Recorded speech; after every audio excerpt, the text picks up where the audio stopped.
I had a very stimulating intellectual debate with an American partisan, and their argument went something like this. I closely examined every word they said and responded with, Oh, well, allow me to retort. And then proceeded to make sure I had the American partisan's argument correct and I wasn't skewing their perfectly logical line of reasoning. I said, "Is this what you just said?" Jibber jabber, jibber jabbering mumbo jumbo. I thought I perfectly gave a fair representation of what they rolled me.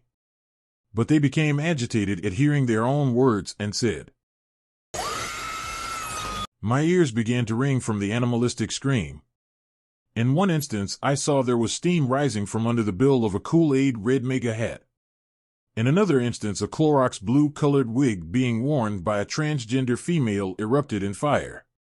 I think their brainstem rubbed so hard against the rest of what was working of their brain it worked as two twigs making fiction to create flames.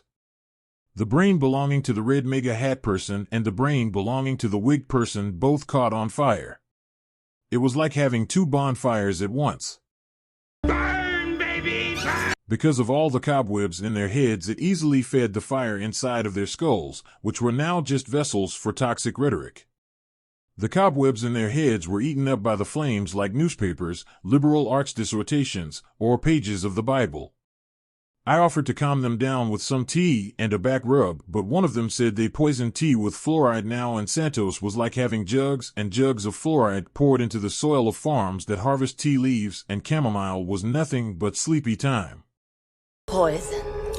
And I thought the relaxing back rub one was a pretty okay suggestion and harmless really, because you know those muscles get tense when you have been retching up blue and red Kool-Aid for days. But when I offered the back rub, they told me with a can of mace pointed at my eyeball and a machete pointed at my reproductive organ. Your cotton picking paws off. I realized at that moment that American partisans were no longer made up of donkeys and elephants. It was now all made up of bulls, blue bulls and red bulls, and they aimlessly rammed at each other. Ramming speed! They were fighting like mindless bulls so they could win the right to feed the American people there. Bullshit, bullshit, bullshit.